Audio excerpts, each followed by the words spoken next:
राधे राधे दोस्तों, आज की वीडियो में हम शिव महापुराण के द्वितीय संहिता रुद्र संहिता की कथा सुनेंगे। रुद्र संहिता को 5 खंडों में बांटा गया है। प्रथम खंड रुद्र संहिता, द्वितीय खंड रुद्र संहिता सती खंड, तृतीय खंड रुद्र संहिता पार्वती खंड, चतुर्थ खंड रुद्र संहिता कुमार खंड और 5वां रुद्र संहिता युद्ध खंड। तो आज हम रुद्र संहिता का प्रथम खंड, जो कि शिव महापुराण का द्वितीय खंड है, उसकी कथा सुनेंगे। रुद्र संहिता के प्रथम खंड में 17 अध्याय है। कथा प्रारंभ करने से पहले महादेव का ध्यान करें। ओम नमः शिवाय। रुद्र संहिता कथा प्रारंभ। प्रथम अध्याय ऋषियों की वार्ता। प्रारंभ। ऋषि बोले, हे सूत जी, विद्येश्वर संहिता का उपाख्यान आपने अच्छे प्रकार सुनाया। अब आप सदाशिव का प्राकट्य, उमा की उत्पत्ति, शिव उमा विवाह, गिरस्थ धर्म तथा अन्य शिव चरित्र जो है उनका वर्णन कीजिए। सूत जी बोले, हे ऋषियों, आप लोग परम धन्य हैं जो शिव चरित्र श्रवण में श्रद्धा बढ़ रही है। यह आपके द्वारा पूछी जाने वाली कथा जगत को पावन करने वाली गंगा जी के समान पवित्र है। इसी प्रकार नारद जी ने पिता ब्रह्मा जी से भी ऐसा ही प्रश्न किया था। तब ब्रह्मा जी ने भी ऐसा ही प्रश्न किया था। ऋषि लोग कहने लगे कि हे सूत जी, इस संवाद को हमें विस्तार से समझाकर कहिए। प्रथम अध्याय समाप्त। बोलो शिव शंकर भगवान की जय। द्वितीय अध्याय नारद की काम विजय। प्रारंभ। सूत जी बोले, हे ब्राह्मणों, एक समय की बात है कि ब्रह्मा पुत्र नारद जी हिमालय की एक गुफा में बैठकर मौन हो तप करने लगे। ऐसा उग्र तप किया कि इंद्र डर गया। इंद्र को भय हुआ कि नारद मेरे राज्य को ना छीन ले। उसने तुरंत कामदेव को बुलाया और उससे कहा, तुम मेरे परम सखा हो, तुम्हारे सहारे ही मेरा राज्य चल रहा है। तुम बड़े बड़े ऋषि मुनियों का गर्व चूर करते हो। हिमालय की गुफा में नारद शिव का बड़ा भारी तप कर रहा है। कहीं ऐसा ना हो कि वरदान में मेरा राज्य मांग बैठे। अतः वहां जाकर सुंदर बाग बगीचा बनाकर प्रवीण अप्सराओं के कामवर्धक नृत्य आदि से उनका तप खंडित करो। कामदेव ने वहां जाकर सब कुछ किया। अप्सराएं कामवर्धक नृत्य, गीत, लय आदि के द्वारा नारद का कुछ भी बिगाड़ ना सकी, क्योंकि कामदेव को भस्म करने वाला शिव का यही स्थान था। रति के विलाप पर शिव ने उसे वरदान दिया था कि कामदेव कुछ समय बाद जीवित हो जाएगा, परंतु इस स्थान पर तथा जहाँ तक यह भस्म होता दिखाई देता रहा, वहाँ तक इसकी माया एवं कामबाण नहीं चल सकेंगे। अतः इस स्थान से कामदेव लज्जित होकर इंद्र के पास लौट गया। यह सब शिव की माया थी। बहुत काल बाद नारद जी तपस्या से जागे, तब उन्हें अपने द्वारा काम विजय का ध्यान आया। इससे उनके मन में अभिमान उत्पन्न हो गया। अपनी इस विजय कथा को सुनाने महादेव जी के पास कैलाश पर्वत पर गए। शिव को प्रणाम करके अभिमान के साथ कामदेव पर विजय पाने का सब समाचार कह सुनाया। शिव जी ने नारद की प्रशंसा की और कहा, हे नारद, तुम धन्य हो, परंतु इस प्रसंग को अन्य देवताओं से मत कहना, विशेषकर विष्णु भगवान से मत कहना। परंतु शिव की माया को कौन टाल सकता है। नारद ने ब्रह्मलोक में जाकर ब्रह्मा जी से सब कुछ कहा। शिव का ध्यान कर ब्रह्मा जी ने सब कुछ जान लिया कि शिव ने नारद से यह प्रसंग किसी को ना कहने को कहा है। नारद जी को अभिमान बढ़ने लगा। यह शिव की ही लीला थी। नारद यह कथा सुनाने विष्णु लोक में जा पहुँचे। विष्णु ने नारद को आते देख आसन से उठकर प्रणाम किया और प्रेम से पूछने लगे, आपका कहाँ से आगमन हो रहा है। विष्णु का सत्कार पूर्ण वचन सुनकर नारद जी ने गर्व सहित अपने काम विजय की संपूर्ण कथा कह सुनाई। विष्णु ने नारद जी से कहा, हे मुने, काम तो भक्तिहीन जनों को सताता है। आप तो ब्रह्मचारी, तपस्वी तथा ज्ञान वैराग्य युक्त है। आपको वह भिखारी काम कैसे सता सकता है। विष्णु के यह वचन सुनकर नारद जी गर्व से कहने लगे, हे स्वामिन, यह सब आपकी कृपा है। कामदेव की क्या हस्ती है जो मेरा कुछ बिगाड़ सके। इस प्रकार कहकर नारद जी विष्णु लोक से चले गए। द्वितीय अध्याय समाप्त। बोलो शिव शंकर भगवान की जय। तृतीय अध्याय नारद का अभिमान भंग। प्रारंभ। सूत जी बोले, इसके बाद भगवान विष्णु ने एक अद्भुत माया रची। नारद जी जिधर जा रहे थे उधर एक नगर बनाया। उसके राजा का नाम शील निधि था। उसकी सुंदर गुणवती आभूषणों से युक्त एक कन्या थी। उस दिन उस कन्या का स्वयंवर हो रहा था। उसमें अनेक देशों के युवक राजा पहुंच रहे थे। नारद नगर की शोभा देखकर मोहित हो रहे थे। जब वे राजा के पास पहुंचे तो राजा ने प्रणाम करके आदर से बिठाया और पूजा की। फिर देव सुंदरी कन्या को बुलाकर उनके चरणों में डाला और उसके वर के विषय में पूछा कि महाराज, आप त्रिकालज्ञ ज्योतिषी है, इसको कैसा पति मिलेगा। नारद जी उसके सौंदर्य को देखकर मोहित हो गए। वे बोले, राजन, तुम्हारी कन्या साक्षात भगवती है, लक्ष्मी स्वरूपा है। इसको त्रिलोकी का स्वामी शिव जी के समान वीर यशस्वी पति प्राप्त होगा। ऐसा कहकर नारद जी वहां से चल दिए। उनके मन में विकार उत्पन्न हुआ कि यह कन्या मुझे मिलनी चाहिए, लेकिन राजाओं के सामने मुझे क्यों स्वीकार करेगी, क्योंकि स्त्रियां रूपवान पुरुष को चाहती है। इससे मैं भगवान विष्णु का रूप लेकर वहां पहुंचूंगा तो काम बन जाएगा। यह विचार कर विष्णु भगवान के पास पुनः पहुँचे। विष्णु भगवान से नमस्कार पूर्वक शील निधि की कन्या का वृतांत सुनाया। मैंने उसके पाने की इच्छा से आपके पास आया हूँ। आप अपना रूप मुझे प्रदान कर दीजिए। विष्णु भगवान ने कहा, हे नारद जी, आप वहाँ चले, मैं आपका सर्वथा हित करूँगा। वहाँ पहुँचने पर भगवान हरि ने अपना रूप ना देकर वानर का सा मुख प्रदान किया। हरि नाम वानर का भी है, अतः भगवान ने यह भक्त का हित भी किया तथा झूठे भी नहीं बने। नारद जी वहाँ राजाओं के मध्य विराजमान होकर परम प्रसन्न होने लगे। अपने आप को इंद्र के समान शोभा वाला जान ऐठ कर बैठ गए। वहाँ दो रुद्रगण भी ब्राह्मण के वेश में थे। वे नारद जी की रक्षा हेतु आए थे।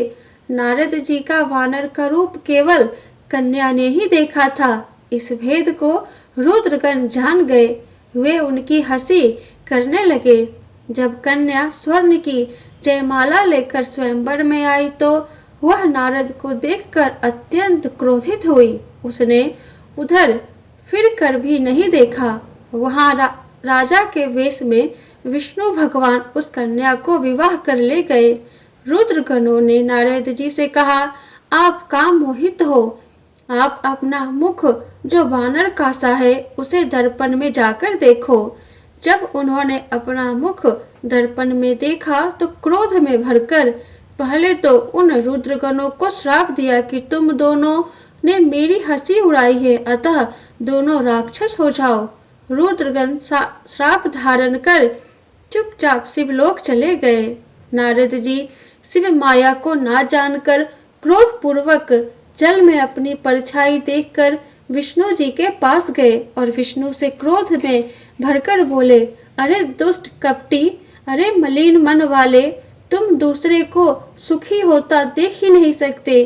तुम पक्के मायावी हो, तभी तो तुमने मोहिनी रूप धरकर दैत्यों को अमृत नहीं पिलाया और कलश छीन लिया। तुमने स्त्री कलेश से मुझे दुखित किया है और स्वयं कपट से राजा का रूप धारण किया है। अतः तुम मनुष्य रूप में राजा होकर स्त्री कलेश से दुखी होगे। तुमने मेरा वानर का मुख किया है, अतः तुम्हारी वानर ही सहायता करेंगे। विष्णु भगवान ने शिव की कृपा से यह श्राप स्वीकार किया।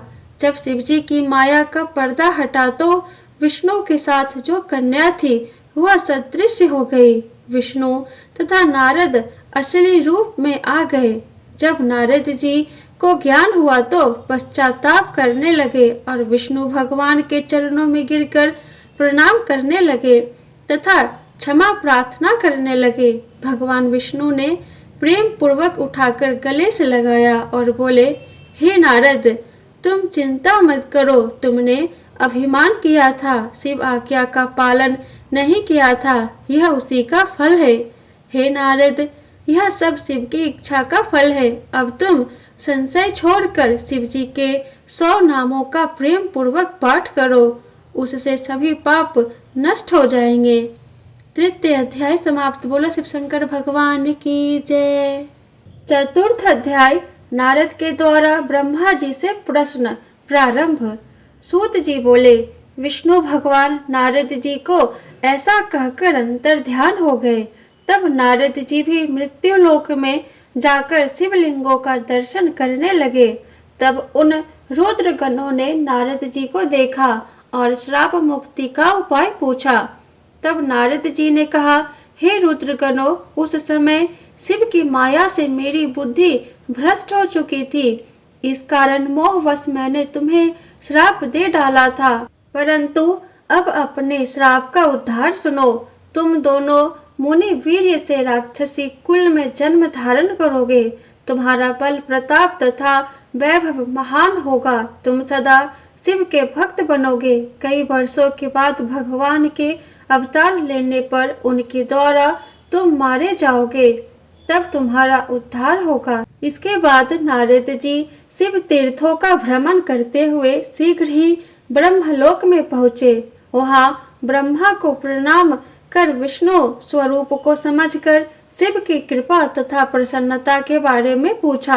ब्रह्मा जी बोले, हे नारद, तूने लोक कल्याणकारी यह बड़ा सुंदर प्रश्न किया है। महान प्रलय के समय सब स्थावर जंगम नष्ट हो गए थे। सूर्य, चंद्र, ग्रह, तारे, वायु, पृथ्वी, जल कुछ भी नहीं था। केवल आकाश ही प्रधान था तथा अन्य तेज शून्य थे। सत असत कुछ भी नहीं था। उस समय केवल अनंत स्वरूप अपूर्व परमानंद सदाशिव ही व्याप्त रहते हैं। इसी को पंडित लोग अवार्चिन तथा प्राचीन ईश्वर की मूर्ति कहते हैं। उसने अपने शरीर से स्वच्छंद रहने वाली, कभी नाश न होने वाली शक्ति प्रकट की। वही प्रधान प्रकृति तथा गुणवती माया और बुद्धि तत्व जननी कहलाई। शिव ने उस पराशक्ति के साथ शिवलोक नामक क्षेत्र की रचना की। उस उत्तम क्षेत्र को काशी कहते हैं, जो उत्तम, सर्वोपरि तथा मोक्ष प्रदान करने वाला है। हे मुने, प्रलय काल में भी वह क्षेत्र शिव पार्वती से रहित नहीं होता। इसी से इसे अविमुक्ति कहते हैं। शिव जी ने धनुष धारण करके यहाँ एक आनंद कानन बनाया था। उसमें शिव शिवा ने रमन करते हुए दूसरे पुरुष के निर्माण की इच्छा की और सोचा कि उसे काशी का भार सौंपकर काशी में शांति से शयन करेंगे। यह निश्चय कर दक्षिण भाग में के 10th अंश में सुधा रूप आसव स्त्राव किया, जिससे त्रिलोकी में सर्व सुंदर पुरुष का आविर्भाव हुआ। शिव ने उस सर्वत्र व्यापक पुरुष का नाम विष्णु रखा। उन्हें सर्व साधन प्राप्त करने को तप करने का आदेश दिया तथा वेदों का उपदेश किया। तप के बाद विष्णु के शरीर से अनेक जल धाराएं निकली। उसमें विष्णु ने थक कर शयन किया। फिर उसमें सभी तत्वों की उत्पत्ति हुई। फिर उनका विस्तार हुआ तथा संसार की पंचभूत तथा पंच तन्मात्राएं आदि से सृष्टि बनी। चतुर्थ अध्याय समाप्त। बोलो शिव शंकर भगवान की जय। पांचवा अध्याय ब्रह्मा की उत्पत्ति प्रारंभ। ब्रह्मा जी बोले, श्री नारायण के जल में शयन करते समय शिव की इच्छा से नाभि में कमल की उत्पत्ति हुई, जिसका अनंत योजन विस्तार और ऊंचाई थी। उनके साथ शिव ने मुझे उत्पन्न किया। मैं 4 मुख वाला, लाल मस्तक तथा त्रिपुंड धारण करने वाला था। मैंने उस समय कमल के अलावा कुछ भी नहीं देखा। उस समय मुझे कुछ भी ज्ञान नहीं था।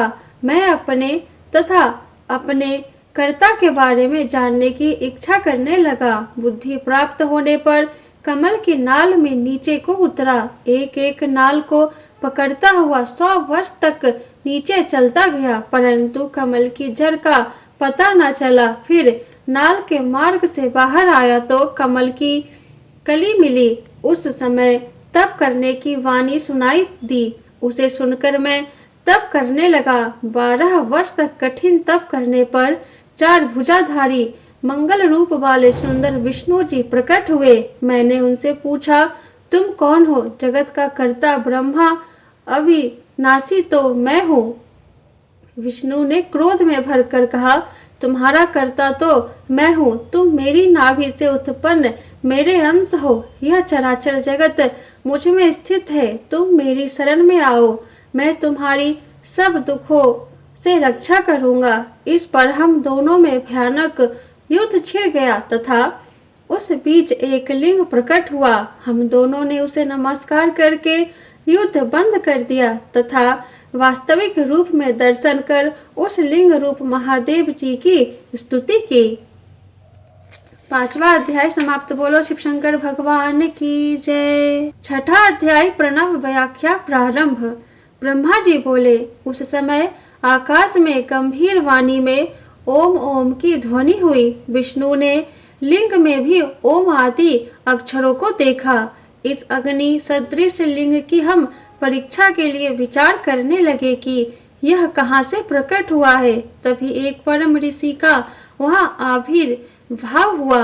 विष्णु जी ने उस परम ऋषि से पूछकर शिव जी का ज्ञान प्राप्त किया। वह शिव अचितन्य वाणी से परे तथा एक ओमकार के ही द्वारा जाना जा सकता है। यह एकाक्षर ओम सत्य परम कारण आनंद अमृत परांतर ब्रह्मा है। उसी एकाक्षर बीज रूप अखंड से ब्रह्मा उत्पन्न हुए हैं। उसका आकार विष्णु है, साकार शिव है। उमा कर मोह न करने वाला मकार नित्य स्वरूप है। सर्वनमय अंड इसी से उत्पन्न हुआ, जो ऊपर के भाग से आकाश तथा नीचे के 5 तत्व वाली पृथ्वी प्रकट हुई। फिर 38 अक्षरों वाला वह मंत्र प्रकट हुआ, जो बुद्धिदायक धर्म अर्थ का साधक है। फिर मृत्युंजय मंत्र उत्पन्न हुआ, जिसमें ओम जूम स अथवा त्र्यंबकम यजामहे इत्यादि कहा जाता है। इसके साथ ही पंचाक्षर मंत्र, जिसमें नमः शिवाय मंत्र तथा क्षमयो चिंतामणि मंत्र उत्पन्न हुए। दक्षिण मूर्ति मंत्र भी उत्पन्न हुआ। इसके बाद तत्वमासी महावाक्य उत्पन्न हुआ। विष्णु ने इस सभी को जपना शुरू कर दिया और दोनों ने प्रसन्न चित्त से स्तुति प्रारंभ की। 6ठा अध्याय समाप्त। बोलो शिव शंकर भगवान की जय। 7वां अध्याय ब्रह्मा विष्णु को उपदेश। विष्णु की स्तुति से महेश्वर प्रसन्न हो गए। तब शिवजी ने मुझे तथा विष्णु जी को वेदों का उपदेश किया। शिव से विष्णु जी ने पूछा कि हे प्रभु, आप किस प्रकार प्रसन्न होते हैं? शिव ने कहा कि मैं तुमसे अति प्रसन्न हूँ। तुम किसी बात की चिंता मत करो। मेरा लिंग सदा पूज्य है।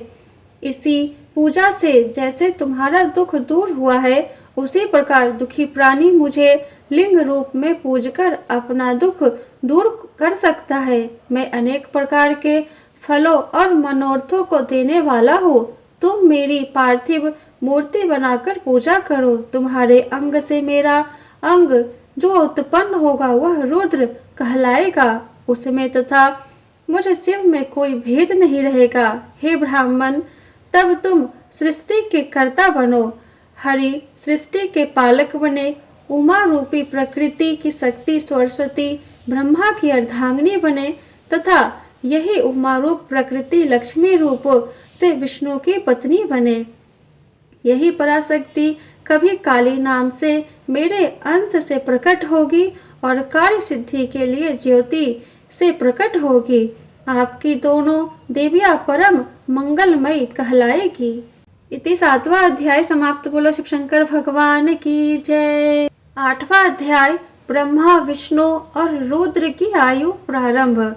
महादेव जी बोले, हे विष्णु, तुम सर्वदा तीनों लोकों में पूज्य और मान्य होगे। ब्रह्मा के रचे लोकों के दुख को तुम ही दूर करोगे। अनेकों अवतारों को धारण करके जीवों का उद्धार करोगे। हे नारद, इतना कहकर विष्णु को मेरा हाथ पकड़ा कर कहा कि तुम सदा इसके दुख में सहायता करना। तुम सबके अध्यक्ष और मुक्ति के दायक हो। हे हरि, यदि तुम पर संकट आवे तो मुझ रुद्र का भजन करना। जो मेरा आश्रय लेता है उसके सभी दुख दूर हो जाते हैं। अब तुम तीनों देवों की मुझसे आयु सुनो। 30 दिन का 1 मास, 12 मास का 1 वर्ष, 100 वर्ष का ब्रह्मा का 1 दिन।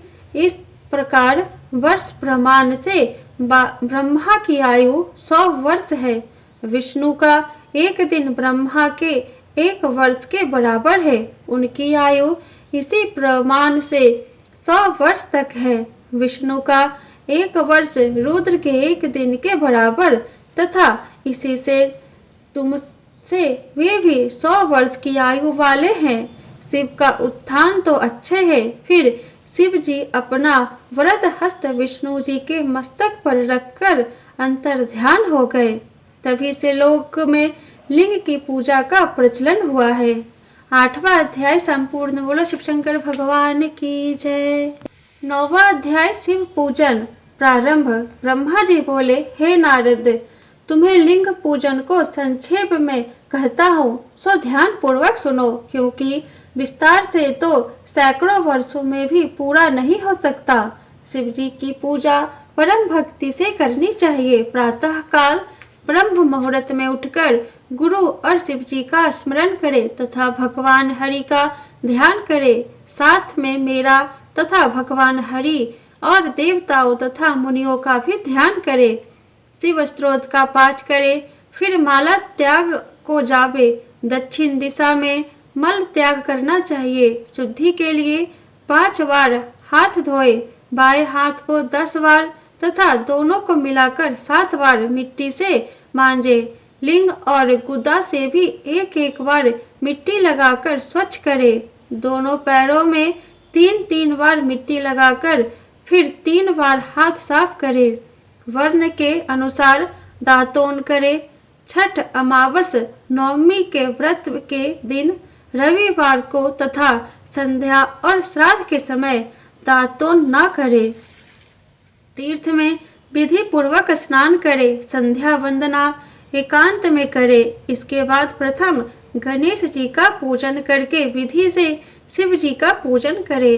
आसन पर बैठ 3 आचमन करे। शिव जी के स्थापना आवाहन कर प्राणायाम करे। फिर ध्यान करे। जिनके 5 मुख 10 भुजाएं सब आभूषणों से युक्त हैं, जो बाघंबर ओढ़े हुए हैं, उनका ध्यान करे।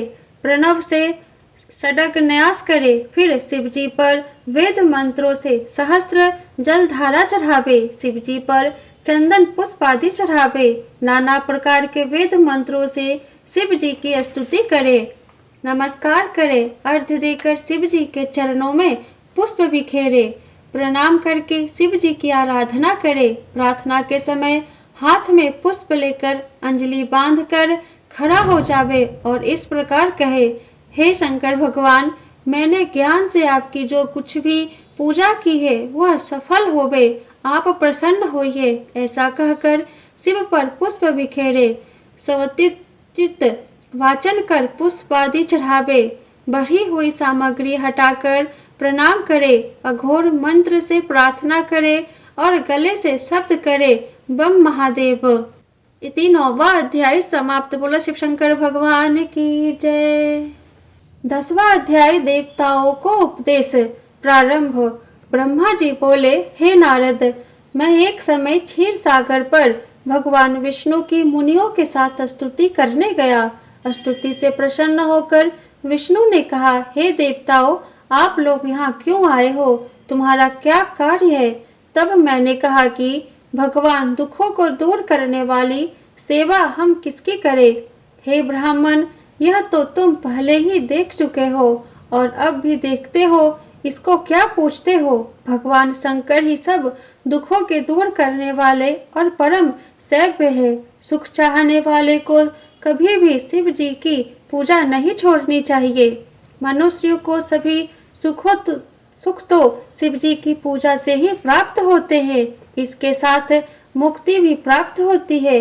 विष्णु भगवान की बात सुनकर सभी देवताओं ने शिव जी को प्रणाम किया तथा सभी कर्मों की सिद्धि के लिए शिवलिंग की अर्चना करने लगे।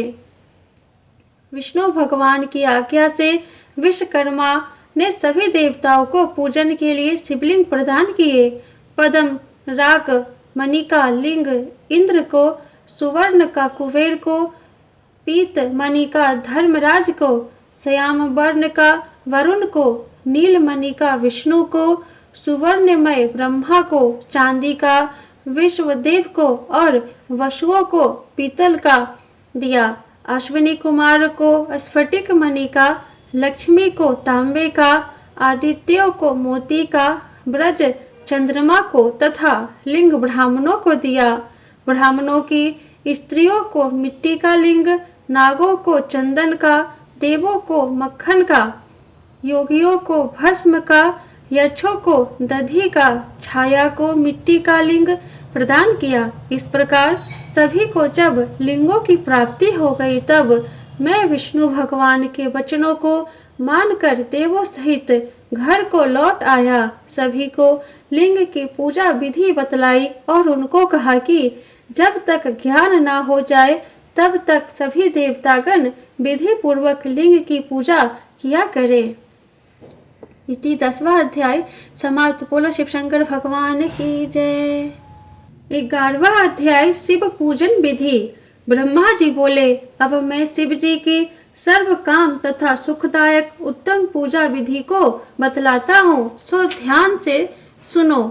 ब्रह्म मुहूर्त में उठकर पार्वती सहित शिव का स्मरण करे, भक्ति पूर्वक हाथ जोड़कर उन्हें सिर झुकावे, प्रार्थना इस प्रकार करे, हे देवेश, हे हृदय में शयन करने वाले, अब आप उठिए और ब्रह्मांड का मंगलन कीजिए। धर्म में मेरी प्रवृत्ति और अधर्म से मेरी निवृत्ति कीजिए। हे महादेव, मैं तो आपके द्वारा प्रेरक हूँ। ऐसे भक्ति के वाक्य कहकर गुरु को प्रणाम करके शौच आदि जाए, दातोन करके 16 बार कुल्ला करे, स्नान करे, रविवार, श्राद्ध, संक्रांति तथा ग्रहण, महादान तथा तीर्थ व्रत के दिन गर्म जल से स्नान न करे, अपवित्रता होने पर गर्म जल से नहावे, ऋषि तथा पितरों की प्रसन्नता के लिए तर्पण करे, धुले स्वच्छ वस्त्र धारण करे, मृग चर्म पर बैठ त्रिपुंड धारण कर भस्म लगावे, भस्म के अभाव में जल का ही त्रिपुंड धारण करे, फिर सभी कामनाओं की सिद्धि के लिए शिव जी की आराधना करे, मंत्र पूर्वक 3 बार आचमन करे, फिर गंगा विष्णु कहकर 1 बार आचमन करे, गुरु के निर्देशानुसार विधि सहित गंध पुष्प आदि से विनायक आदि की पूजा कर शिव जी की पूजा करे, चंदन कुमकुम आदि से विधि पूर्वक पार्वती जी की पूजा करे, परिक्रमा करे, दंडवत प्रणाम करे, भक्ति सहित पुष्पांजलि अर्पित करे, फिर हे भूतनाथ मुझ पर प्रसन्न होइए प्रार्थना विसर्जन करे।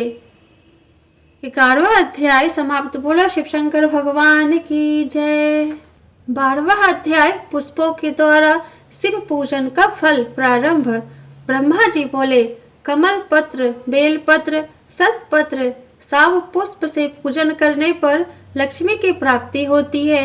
20 कमल का एक प्रस्थ, एक सहस्त्र बेल पत्रों का आधा प्रस्थ होता है। 16 पल का एक प्रस्थ तथा 10 टंक का एक पल होता है। इस तौल के अनुसार तराजू पर चढ़ाकर सकाम पूजे तो सब मनोकामनाओं की सिद्धि होती है। 10 करोड़ पार्थिव पूजन करके मनुष्य राज्य प्राप्त कर लेता है। हे मुनीश्वरों, शिवलिंग पर चावल, धूप, दीप, चंदन आदि चढ़ावे, सहस्त्र जल धारा से स्नान करावे, धूप दीप नवेद आदि देवे, सांगोपांग पूजा करके भोग राज्य प्राप्ति होती है। रोग से मुक्ति होने के लिए 50 कमल पुष्प चढ़ावे, कन्या की इच्छा वाला 25,000 कमल पुष्प चढ़ावे, विद्या के लिए घृत चढ़ावे, मारन में 1 लाख से, मोहन में 50,000 से एवं राजा के वशीकरण में 10 लाख पुष्पों से पूजा करे और इतना ही जप करे। ज्ञान के लिए 1 करोड़ तथा शिव दर्शन के लिए आधा करोड़ पुष्पों से पूजन करे। कार्य सिद्धि के लिए मृत्युंजय का 5 लाख जप करे। मुक्ति चाहने वाला कुश से पूजन करे। आयु चाहने वाला 1 लाख दुर्वा चढ़ावे। पुत्र का इच्छुक 1 लाख धतूरे के फूलों से पूजा करे। धतूरे की दंडी लाल हो तो शिवजी मुक्ति प्रदान करते हैं। प्रताप के लिए आक के पुष्प चढ़ावे। पुष्प चढ़ाने पर शत्रु का नाश होता है। कनेर के पुष्पों से रोग दूर होते हैं और मनुष्यों को वस्त्र तथा संपत्ति की कमी नहीं रहती। राई से पुष्पों से शत्रु की मृत्यु हो। चंपा और केतकी के फूल को छोड़कर शिव जी पर सभी फूल चढ़ावे। चावलों को चढ़ाने से लक्ष्मी की वृद्धि होती है। चावल 1 लाख अखंडित होने चाहिए। 1 लाख पल तिल चढ़ावे तो महापाप नाश होते हैं। 1 लाख या 8 प्रस्त जौ चढ़ावे तो स्वर्ग सुख की वृद्धि होती है। ज्वर शांति के लिए जलधारा मंगल देती है। इसमें रुद्र जाप, मृत्युंजय जाप, रुद्र सूक्त आदि का जाप श्रेष्ठ होता है। गंगा जल से मुक्ति प्राप्त होती है। इति 12वां अध्याय समाप्त। बोलो शिव शंकर भगवान की जय। 13वां अध्याय कैलाश और वैकुंठ आदि की उत्पत्ति प्रारंभ। ब्रह्मा जी बोले, हे नारद, जब सनातन शिव अंतर ध्यान हो गए तब मैंने हंस का और विष्णु ने वराह का रूप बनाया, क्योंकि हंस के ऊपर जाने की गति निश्चल होती है और निर्क्षीर विवेक के कारण तत्व ज्ञान को जानने में, तत्व का निर्णय करने में समर्थ है, और वराह की गति नीचे जाने में निश्चल होती है। इसी रूप द्वारा विष्णु ने भव कल्प, वराह कल्प रचना चाहा तथा इसी दिन से वराह कल्प कहलाया। फिर शिव जी का ध्यान कर मैंने सृष्टि रचना प्रारंभ की। प्रथम जल बनाया, उसमें से अंजलि जल भर 24 तत्वों का एक अंड बनाया। वह अंड वृहत होता गया। उसके विराट होने पर विष्णु भगवान का मैंने ध्यान किया। उन्होंने उसमें प्रवेश कर चेतन किया। उसके सहस्त्र पाद, सहस्त्र हाथ, सहस्त्र नेत्र, सहस्त्र सिर आदि हो गए। उस विराट ने सभी पृथ्वी को आवर्त कर लिया। फिर विष्णु कैलाश से ऊपर वैकुंठ को चले गए। मैंने सृष्टि रचना प्रारंभ की। पहले पाप की सृष्टि की, जिसमें अविज्ञा और तम की प्रधानता थी। इससे स्थावरों की रचना की। फिर शिवजी के ध्यान से तिरछे जीवों की रचना की। फिर सात्विक देवताओं की सृष्टि की। फिर शिवजी की आज्ञा से रजोगुण वाली मनुष्यों की सृष्टि की। इस प्रकार 5 प्रकार की सृष्टि हो गई। तब महर्त सर्ग, सूक्ष्म भौतिक सर्ग तथा तीसरा वैकारिक सर्ग उत्पन्न किया। वैकारिक सर्ग से प्राकृतिक सृष्टि 8 प्रकार की हुई।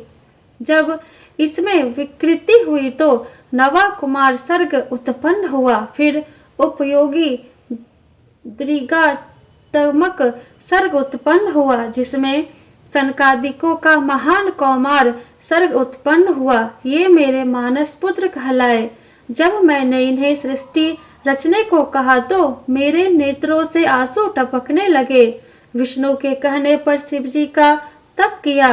तब मेरी भवों और नासिका के मध्य से विभूति तथा अर्ध नारीश्वर शिवजी प्रकट हुए। उन्हें देखकर मैं प्रसन्न हुआ और उनसे बोला, हे देव, आप जन्म मरण वाली प्रजाओं की रचना कीजिए। शिव ने ऐसा न करके मुझे ही सृष्टि रचना का कार्य सौंपा। मुझे माया रहित रहने पर वरदान दिया तथा अंतर्ध्यान हो गए।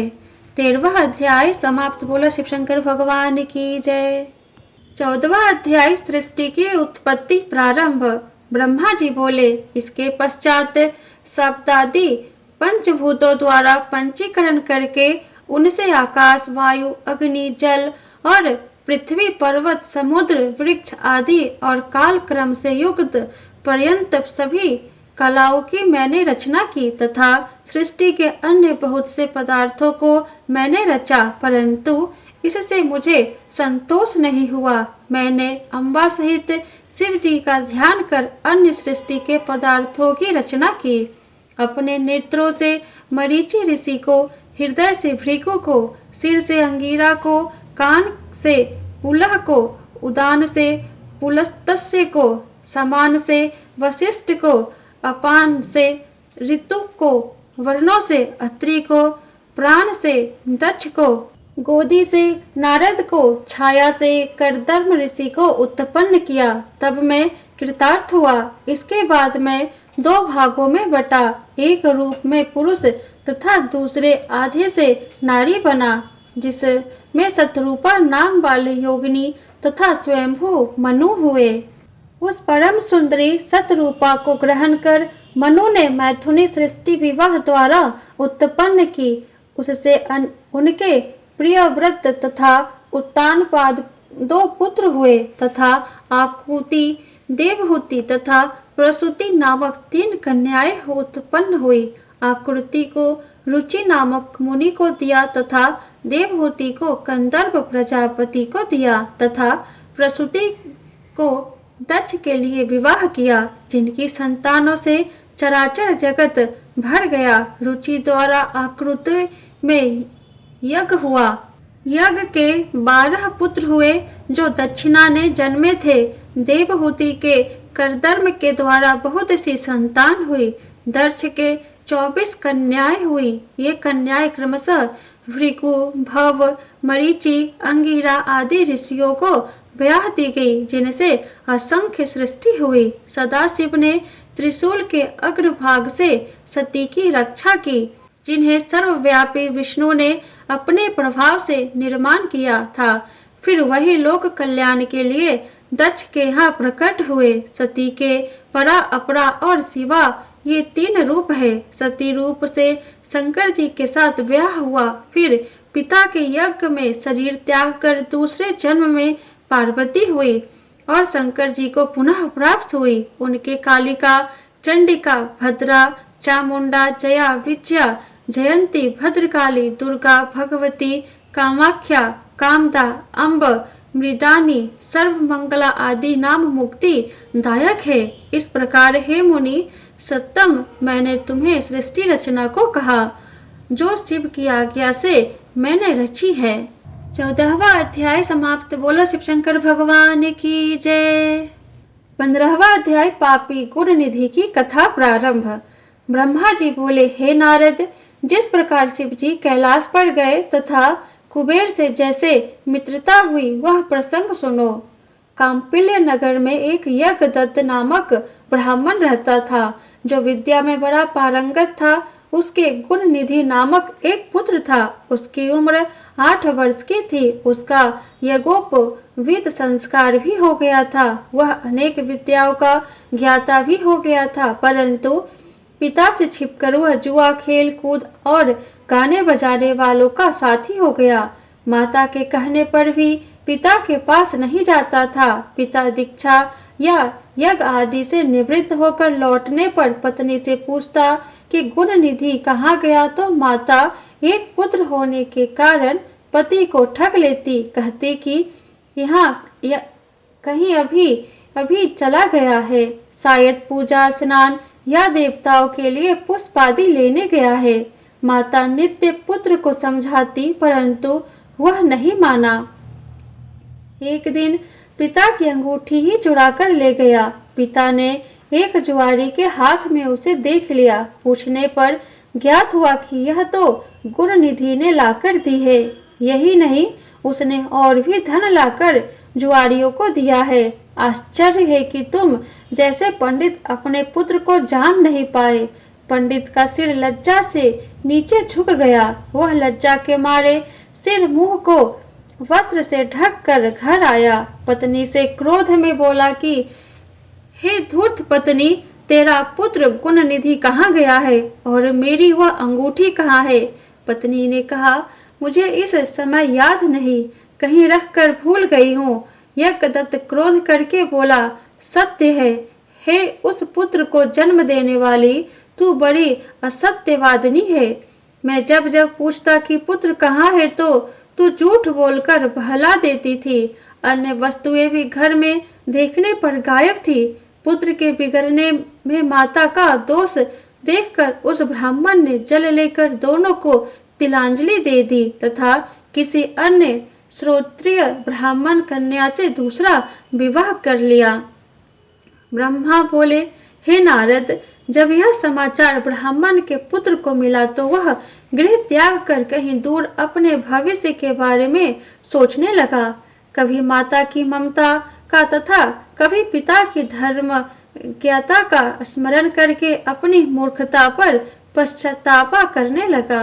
इस प्रकार चिंता से व्याकुल हो सायंकाल को एक शिव मंदिर के पास जाकर बैठ गया। वह भूख और प्यास से व्याकुल था। वहीं पर कोई जन सब परिवार शिवरात्रि का पूजन करने आया था। उसने पूजन कर घर से लाए पकवान आदि को शिव पर चढ़ाया और सभी सो गए। तब रात्रि में भूख से पीड़ित यज्ञदत्त के पुत्र ने छिपकर मंदिर में प्रवेश किया और जितना भोग शिव जी पर चढ़ा था सबको लेकर चंपत हो गया। किंतु उसी क्षण उसके पैरों की आवाज से सभी लोग जाग उठे। उसे भागते हुए पकड़कर रक्षकों ने ऐसा मारा कि वह मर ही गया। उसे यमदूतों ने आकर बांध लिया। उसे यमदूत ले ही जा रहे थे कि शिव जी के पार्षद भी उसे लेने आ पहुंचे और यम के दूतों से बोले, हे यमदूतों, इसे अब छोड़ दो। इसने जितने पाप किए हैं वह कुछ धर्म भी बना है। जैसे शिवलिंग पर गिरती हुई दीपक की छाया का इसने निवारण किया और रात्रि में इसने अपना वस्त्र फाड़कर दीपक में बत्ती भी डाली है। उसी प्रसंग से इसने शिव गुणों का श्रवण भी किया है। व्रत रखकर इसने शिव जी की पूजा व दर्शन भी किया है। स्थिर चित्त से द्वार पर बैठा रहा। इस कारण अब यह हमारे साथ शिवलोक को जाएगा। वहाँ कुछ काल निवास करके पुनः कलिंग देश का राजा बनेगा। ब्रह्मा जी कहने लगे कि इस प्रकार शिवदूतों की बात सुनकर यम के दूत अपने लोक को चले गए। जब यह समाचार उन्होंने यमराज को सुनाया तो वे भी बड़े प्रसन्न हुए। यह यमदूत से छुड़ाया गया ब्राह्मण शिवलोक में कुछ वास करके अरिंदम नाम के कलिंग देश का राजा हुआ। अतः शिव जी की थोड़ी सी भी सेवा बहुत फलदायक होती है। इति 15वां अध्याय समाप्त। बोलो शिव शंकर भगवान की जय। 16वां अध्याय गुण निधि को कुबेर पद प्राप्ति प्रारंभ। ब्रह्मा जी बोले, जब मेरा पहला कल्प हुआ था तब उनमें मेरे मानस पुत्र पुलत्स्य से विश्रवा का जन्म हुआ, जिसके एक वैश्रवण नामक पुत्र हुआ। उसने अलकापुरी का राज्य किया। उसने उग्र तप करके शिवजी की आराधना की। उस समय में धवाहन कल्प का प्रारंभ था। उसके तप से प्रसन्न हो शंकर जी ने उसे वरदान दिया। शिवजी के तेज से उसके नेत्र बंद हो गए थे। उसने वरदान मांगा कि मेरे नेत्रों में आपके चरण कमलों के दर्शन होवे। हे मुनियो, वही यज्ञदत्त का पुत्र कुलनिधि ही था, जो शिवजी की सेवा से अलकापुरी का अधीश्वर हुआ था। परंतु यहाँ शिव के साथ पार्वती को देखकर इसने क्रूर दृष्टि की तो इसका बाया नेत्र फूट गया। शिवजी ने कहा, हे पार्वती जी, यह तुम्हारा पुत्र है, यह अब तुम्हें क्रूर दृष्टि से नहीं देखेगा, अतः मैं इसे निधियों का स्वामी बनाए देता हूँ। यह गृहाकों का स्वामी होगा। ऐसा कहकर शिव ने उसे धनपति का पद दिया और उमा देवी के चरणों में ले जाकर उससे प्रणाम कराया कि ये तेरी माता है, इन्हें प्रणाम करो। पार्वती ने उसे प्रसन्न होकर वरदान दिया कि हे पुत्र, तुम्हारी शिव जी में निर्मल भक्ति बनी रहे। इस प्रकार शिव ने उसे वैश्वेश्वर नामक स्थान में कुबेर बनाकर अलकापुरी का स्वामी बनाया था। स्वयं उसके पास में ही कैलाश पर विराजमान हुए। 16वां अध्याय समाप्त। बोलो शिव शंकर भगवान की जय। 17वां अध्याय सदाशिव का कैलाश गमन प्रारंभ। श्री ब्रह्मा जी कहने लगे, हे नारद, अब वह आख्यान सुनो कि जिस प्रकार कुबेर कैलाश पर तपस्या करने आया और उसके तपोबल से शिवजी वहां पहुँचे, कुबेर के तप से रुद्र वहां पहुँचे और जोर जोर से अपना डमरू बजाया, जिसकी ध्वनि त्रिलोक में पहुँच गई। वहां ब्रह्मा, विष्णु तथा असंख्य गणों के साथ शिवजी भी उन ब्रह्मा के अंश से उत्पन्न रुद्र के दर्शनार्थ आए। कुबेर ने शिवजी की पूजा की तथा भेद करके आलिंगन किया और अलकापुरी के समीप उनको निवास कराया। वहां विश्वकर्मा ने शिव आज्ञा से उनके भवन निर्माण किए। शिव सिंहासन पर बैठे तथा ब्रह्मा, विष्णु आदि ने उनकी स्तुति की। शिवजी ने सबकी मनोकामनाएं पूर्ण की। सभी प्रसन्न हो अपने अपने स्थान को गए।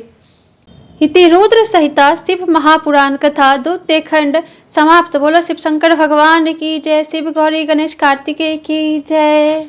वीडियो पसंद आया हो तो वीडियो को लाइक कर दे और आगे का अध्याय सुनने के लिए चैनल को सब्सक्राइब करके बेल आइकन को ऑन कर ले, जिससे मेरी अगली आने वाली वीडियो की नोटिफिकेशन सबसे पहले आपको मिले। तो फिर मिलते हूँ मैं आपसे नेक्स्ट वीडियो में। जय शिव शंभू, हर हर महादेव।